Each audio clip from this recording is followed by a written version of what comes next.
Well, it's Valentine's Day, and what better character is there to discuss than Bleach's own self-proclaimed expert on the subject of love, Sternritter L the Love, Pepe Waccabrada. Yes, I'm not joking, we are going to be looking at the character of Pepe today, one of the most, I would say, despised characters among manga readers, but I'm going to kind of put forth an argument as to why I don't hate this character on the same level that everybody else does, although I do think he was mishandled to some degree. There was a lot of potential here for Pepe to be one of the more standout members of the Sternritter, and to some degree he was, but perhaps for all the wrong reasons. And so in this newest character analysis video, we're going to be taking a look at the purveyor of twisted, tainted love itself, Pepe. Before we get started on this video, guys, if you haven't hit subscribe yet, make sure to do that now, as you're in the perfect place for Bleach content like this every single week.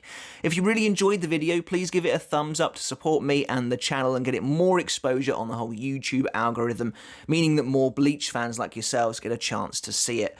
And of course, if you enjoy what I do here and you want to help support me another step further, we have a Patreon for the channel as well, where you can get videos like this one early and you can support me there for as little as $1 a month.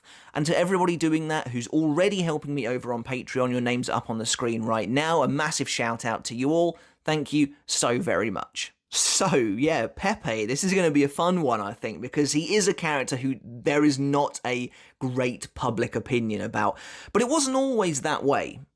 If you were there back in the day when we were reading Bleach weekly, there were a number of Sternritter who kind of caught our eye as being something of interest, someone to pay attention to, and certainly for me, but I think for a lot of people as well, Pepe was one of them. And a reason for that was Kubo dedicated a decent amount of time to this character before his actual battle, which gave us reason enough to hype him up. A small little detail as well about those early days is that it took a while for us to know the names of an awful lot of the Sternritter, and Pepe was one of them. And he had been seen a couple of times prior to us finding out his name. And the kind of most recognizable trait of this character was the fact that he used to have a very distinctive laugh, where he would just kind of laugh like geh, geh, geh to himself. And so because of that, we creatively coined him the Geh Geh Geh Quincy. That was the only thing he was known by. This was the same era as characters like Robert Akutrone were known as the Colonel Sanders Quincy because we didn't know his name. And so for ages, Pepe was just the Geh Geh Geh Quincy.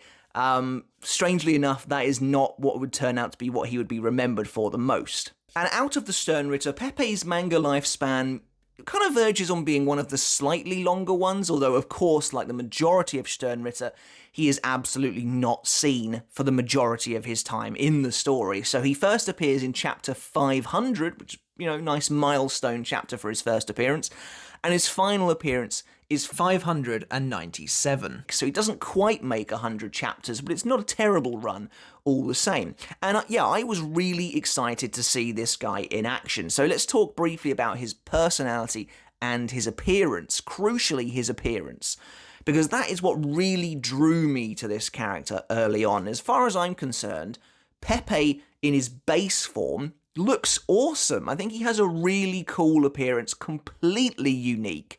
Nobody in the series looks anything like this. He's a morbidly obese, squat little man who kind of gets around by floating on this little kind of woven basket. He has a long white beard in 2 different points. He wears strange dark glasses, and he carries a weird, almost eldritchy looking staff with a massive eyeball in the center. And he looks nothing like anyone we've ever seen in the series before, and I really appreciate that. Honestly, I just thought it was so cool that 550 chapters into the series, Kubo was still bringing out characters like Pepe, who had a design, you know, a facial structure that we'd just never seen before, because of course so many characters in Bleach suffered from that same face syndrome, and it was really refreshing to get someone like Pepe who stood out from an ever-growing crowd. You know, with his whole kind of, his like massive trousers he wears and his strange kind of curved toe boots, he has got this kind of witchy vibe, a sort of genie-like vibe to him, where I thought he was going to be like a wizard sort of character, especially with his, like I said, his strange staff as well. So I was super excited to see this guy in action, and as we'll get into when we get into his plot overview, there were small events that kind of led us to believe he might be an important Sternritter in the grand scheme of things. But because he doesn't really speak much until his actual fight, we never really got a chance to glean much of his actual personality, other than he seemed to find a lot of things kind of funny. He was just kind of chuckling whenever you saw him. But it did kind of give off this kind of almost sinister vibe to him, especially in the chapter Letters 543, which was our kind of big Sternritter introduction chapter. He does have definitely a kind of weird, eerie vibe to him there, and you do get the impression already that he is very untrustworthy, that no one feels all that easy around him. There is a sort of a sense of unease around Pepe, and that's of course only exacerbated later on when he does have his proper introduction and you find out that he is kind of just obsessed with love, this idea that love is the root of all conflicts. We'll get into that when we get to his fight, so we may as well do his plot overview because it's not super long. So Pepe first appears, as we mentioned, in chapter 500, and this is during the first Quincy invasion when things are really going to hell in the Soul Society. And the 12th Division, the Research and Development Department, suddenly comes under attack by Jidunbo, the massive gate guardian of Soul Society, come punching through the wall. There's a really awesome shot of him just looming over everyone, looking kind of covered in shadows. And the R&D department is suddenly thrown into chaos. Hyosu and Akon, witness Jidambo coming in, but then Hyosu is stabbed by the kind of small scientist assistant Rin. And there's something to discuss here. I think there are more Sternritters at work here than it maybe seems at first glance. So basically after this, when the Research and Development Department is, screaming, it's in chaos, outside the department, we see Pepe's foot kind of coming down as he's like walking onto the scene, and his signature laugh. And that's the only time we see him in this chapter, but it is quite a pronounced moment. It's obviously him. But what I think is strange here is that both Jidunbo and Rin show separate symptoms of mind control. And I think they are being controlled by different Sternritter. I think Jidunbo has been zombified by Giselle, and Rin has fallen in love with Pepe. And the reason for that is Jidunbo doesn't say anything, his eyes are completely blank, and it seems like, his head is kind of gone, like it's kind of empty. And it's a shame we never see Jidunbo again after this, because it's hard to know if he was zombified or not. Whereas Rin is fully conscious, totally cognizant. He stabs Hyosu and then he's like, whoa, what? Like, what have I done? What's going on here? And Hyosu's like, what are you doing? And that is when Pepe starts to laugh. So what I think's going on here is Pepe has controlled Rin, and Rin is in love with Pepe, but maybe he hasn't quite switched on yet, because that seems to happen later on as well with Hisagi.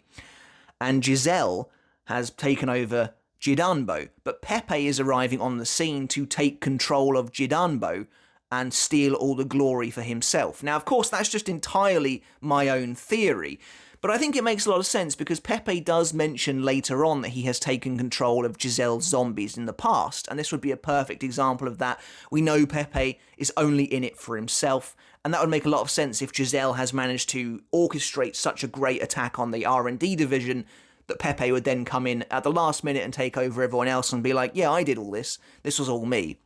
So I could totally see that. It's not confirmed, but that's just my theory on why the two of them seem to be acting so differently despite both being under the Quincy's control. And then Pepe's next appearance is in chapter 543, Letters, like I said, that Sternritter introduction chapter, where during the argument between Hashwolf and Basby, Askin steps in and he says, you two should really cut out this infighting because we might have some onlookers. And sure enough, the kind of panel pans over to Pepe, who is kind of sitting like almost in the rafters of the building. He's kind of got his back to them, but he's got his staff pointed out from between the rafters, so the eyeball is looking down at the argument below. And when he realizes that he's been spotted, we get his laugh again, but we actually get to see his face this time. And so, you put two and two together, this is the same guy who attacked the R&D department. Now, I'm going to say right now that I think in this chapter, Kubo had a very different vision for Pepe. And because it's so obvious, or I think it's obvious anyway, that Pepe is supposed to be blind at this point, but he's looking through the eyeball on his staff. Because it's just too random, it's just too strange for that not to be the case. He's got completely black glasses on, but he's using his staff to look around the corner. Maybe he's not blind entirely, but certainly he is using the eyeball staff, which we find out in one of Kubo's chapter sketches is called Bechamel, and also the eyeball is where his Quincy cross is.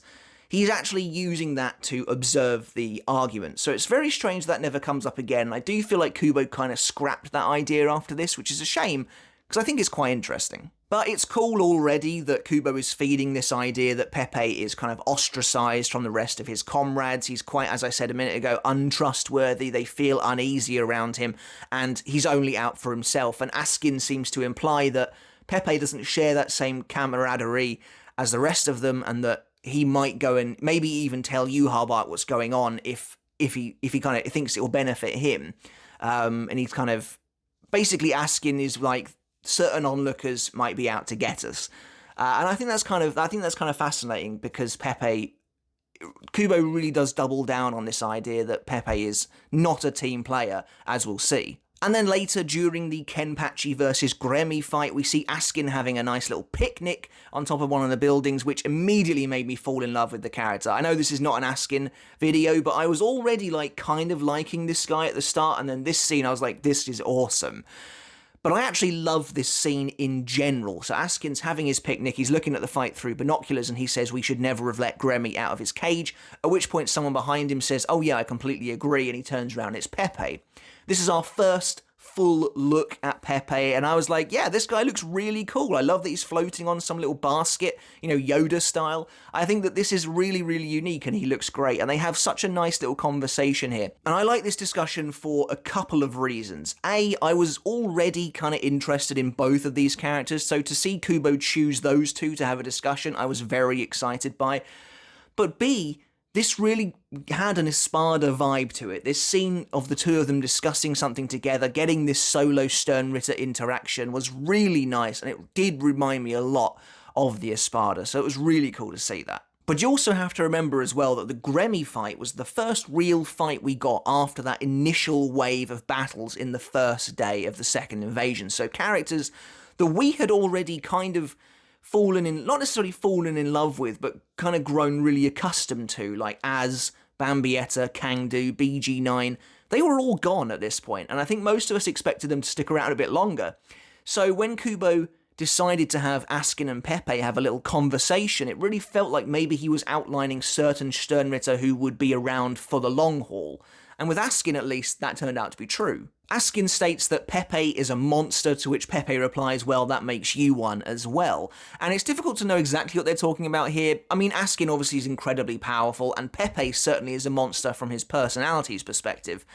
And to be honest, Pepe himself is actually quite strong too, which we'll get into, but it just felt like another way of trying to hype up both of these characters, even though really only one of them would end up living up to it. But Askin then decides he's going to leave because he doesn't want to get caught up in Gremmy's mess, and Pepe agrees with him, and it's at this point that Kubo is starting to drop some hints as towards Pepe's true nature. He leaves a couple of little love hearts in each of Pepe's speech bubbles, which I think is supposed to imply that Pepe is saying things a little bit weirdly, maybe a little bit creepily, perhaps a bit inappropriate. He's, acting kind of strangely around Askin, which I think is supposed to give off the creepy vibe and really kind of foreshadow what he's actually like and what he's all about, which we would see pretty soon. And then Pepe's also shown kind of cowering behind Bechamel, or at least using Bechamel to kind of cover his eyes from the immense light of the meteor that Gremmy summons towards the end of that fight. And so already you can see that, at least compared to a lot of Sternritter, Pepe is being shown off a decent amount. And I think, as readers, it's not unreasonable for us to have kind of gotten slightly hyped about this character, who already looked kind of cool, had been shown off a couple of times previously, and Kubo even, had Askin say that Pepe was a monster, so we had kind of reason to believe maybe something was going to happen with this character. But Pepe later arrives on the battlefield alongside Nana Nanajaku and Robert Akutrone to join in with the massive skirmish against Ichigo. But he seemingly kind of disappears and then reappears again when the battle begins against the Gotei 13 before disappearing again. And then finally we get to the point where Pepe himself comes into the spotlight.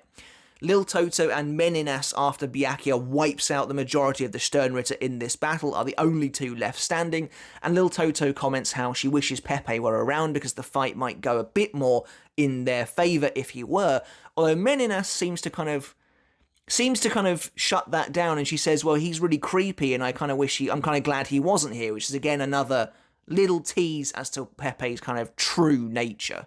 Now, this next section is a little bit weird, and it kind of makes me think that maybe the love does take a little while to kick in, which kind of explains why Rin didn't necessarily know exactly what was going on the moment he stabbed Hyosu, but even then this scene is strange. So basically Hisagi arrives on the battlefield claiming to Byakuya that he has already defeated one of the Sternritter, highly implied to be talking about Pepe, because he's the only one not around.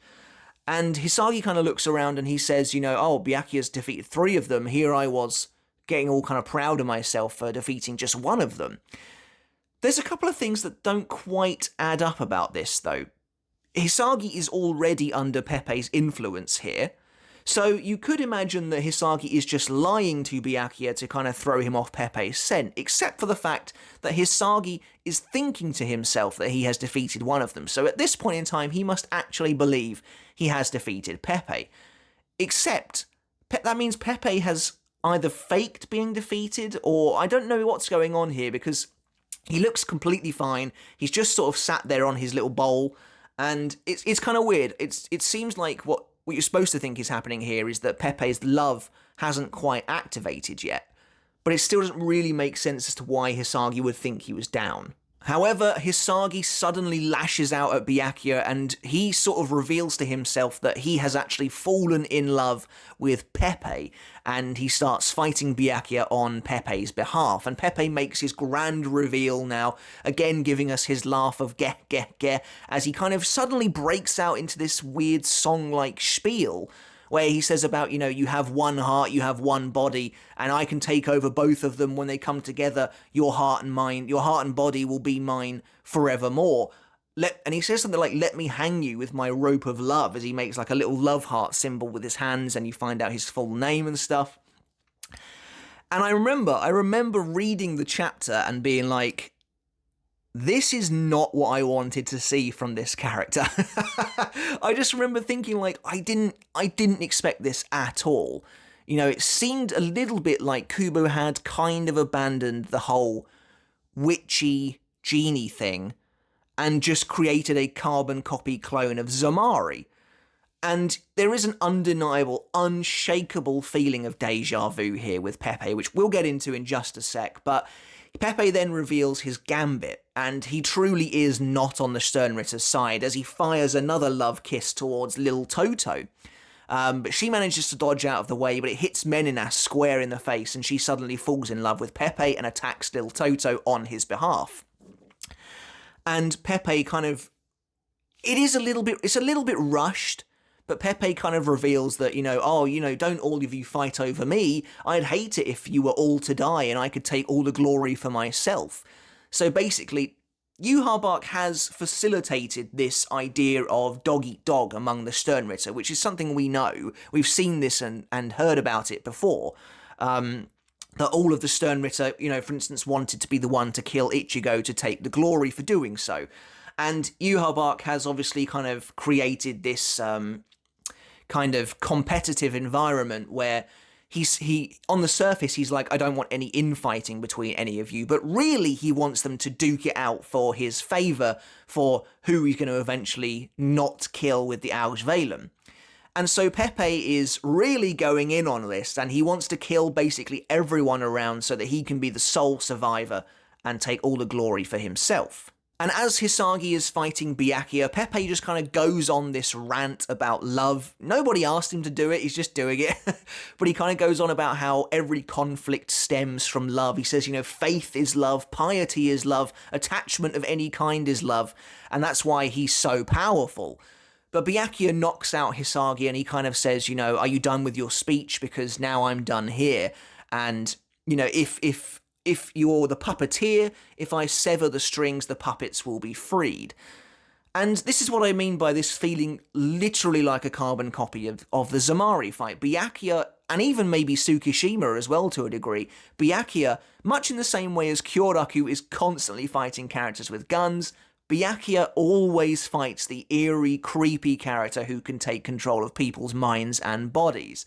We've seen this before, and with Zamari, it's even exemplified because both of these characters were obsessed with the idea of love and attachment, to the point where Pepe does literally feel like a retread of the character. And considering how unique Pepe looked, I was really disappointed by this, but I was prepared to be wrong. I was prepared to still enjoy the upcoming fight. But on Pepe just going on and on about love, it is a bit annoying that Kubo has this tendency to create compelling bad guys and then reduce them down to a single trait when it comes to their actual fight. I still love Asnot, don't get me wrong, but he is completely obsessed with fear, and it's literally pretty much the only thing he ever talks about. And the same is true here for Pepe. But the battle with Pepe really begins and he fires another love kiss at Byakuya, who avoids it, but then Pepe transitions the love kiss into like some love heart laser beam that follows Byakuya across some buildings, seemingly like melting them. I think this attack's actually kind of cool, not gonna lie. But Byakuya says, before he kind of deflects the beam with his Zanpakuto, and he says, you can't take control of things that don't have hearts. And I have to be honest, I love the next scene. I really, really liked it. And Pepe kind of says in a kind of sinister way, well, yeah, but if you knew that, why did you deflect my beam with your Zanpakuto? And Byakuya is suddenly shocked as Senbonzaka returns on its own volition and slices him across the face. But he kind of manages to deflect it with his hand at the last minute. And Pepe says, I know that all Zanpakuto have hearts, that's why I didn't steal a Bankai in the first invasion, because I can take any blade I like. And I love that. I think that's a really cool scene. Byakuya was a bit of a fool to attack with Senbonzaka when he kind of knew Pepe's ability. But he casts Senbonzaka aside, which does seem a little bit callous. But Pepe says, you shouldn't have done that, because now you've given someone who loves me an opportunity to use a weapon that loves me. And Hisagi picks up Senbonzaka, kind of reappearing on the battlefield now with two swords, looking, blood coming out of his mouth, like almost like a zombie himself. But he's just apparently so infatuated with Pepe at this point that he has to continue to fight, despite being pretty wounded. As Hisagi kind of has Byakuya on the ropes, because Byakuya's trying to figure out a way to defeat him without killing him, Pepe appears behind Byakuya and hits him square in the back with another love kiss, which should theoretically make Byakuya fall in love with him, but nothing happens. And it's a little bit strange that there is no explanation given for this. Pepe's own reasoning is that Byakuya can't feel love, but we know this is nonsense. So there's a couple of things that might be going on here. It could be that Byakuya can just overpower the technique with his own Reiatsu, or it could be the protective gear that he has from the Royal Realm has protected him from Love Kiss. And I like that idea, and I just kind of wish Kubo had confirmed it in the manga. But Pepe's kind of annoyed by this. He says, I hate that you can't feel love, and he draws a love heart in the air, and by doing so, he activates his holy form Gudo Aero, and it's definitely a sight.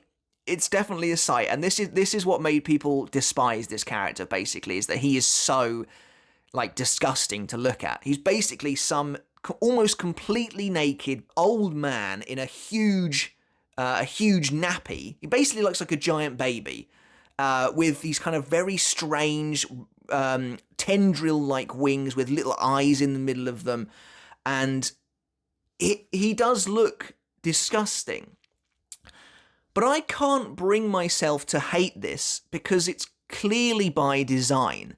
Kubo is quite obviously going with a real theme here with Pepe, which is tainted love. It's corrupted love. He's quite obviously supposed to be Cupid here, but like a really messed up version of a cherub.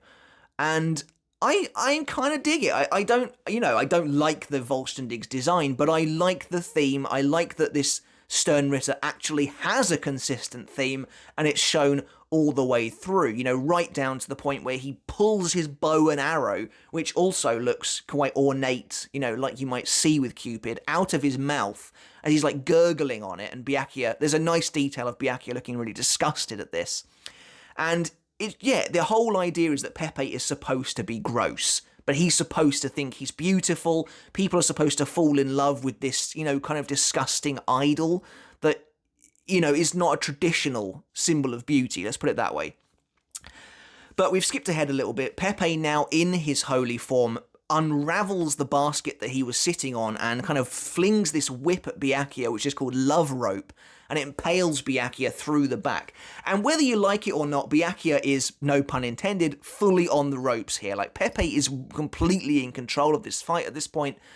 And for the most part, despite me kind of bursting out laughing at Pepe's Volstendig, the fight's actually kind of decent at this point. Like, I like that Pepe is in control, I like that Byakuya is struggling, and I was really intrigued to see how the fight would end. And it's honestly the end of the fight that disappoints me the most. So Pepe says that he's going to be the one to kill Byakuya, and he orders Hisagi to stop it. Like I said, he draws his bow from his mouth, and although it is, a pretty nasty sight, I do think there is a level of appreciation for a Sternritter who has so many nice details about their characterization, because you have to remember, so many of the Sternritter kind of don't do a lot, and so for Pepe to have even detail about the way he draws his bow to this degree, I think is pretty cool. And also the fact that he even uses a bow and arrow and a holy form, and it has a name. He's one of the more fleshed out Sternritter among them all. But he goes to fire an arrow at Byakuya when suddenly he's kicked in the face and he goes flying as Mayuri and his Kurotsuchi corpse unit arrive on the scene. And it was Kensei that booted Pepe and sent him flying. And it's this point where things get a little bit strange. It feels like Kubo jerks the tone completely sideways and just changes this fight immediately, because Pepe was in control. It was a little bit worrying for Byakuya, but suddenly Pepe is reduced to a colossal joke of a character, which I do think leaves a bad taste in people's mouths. But basically, Pepe is now cowering behind a building, and he tries to hit Kensei with a love kiss. It doesn't work again. This time Mayuri just gives some kind of bogus reason that his zombies don't feel love because they're his. It's kind of ridiculous, but I actually kind of like it as well. It's very Mayuri to say that. And like I said, Kubo just turns Pepe into a huge gag character at this point. Pepe, when Mayuri says they don't feel love, Pepe has this extraordinarily exaggerated look on his face where he's like, and he's like, oh my god, and Kensei just starts beating the crap out of him with sandbag beat before sending him flying. And there's another disgusting page of Pepe, his flab just kind of going everywhere as Kensei is punching him over and over and over. And he gets knocked into a building, and he kind of is like spitting blood, and he's like, oh, you loveless dogs, you'll pay for this embarrassment. And suddenly Lil Toto is there. Now, whether she was just always there or if she kind of followed his trajectory, I don't really know, but she's there. And she's there to exact revenge on him for trying to get all the Sternritter to kill themselves or kill each other.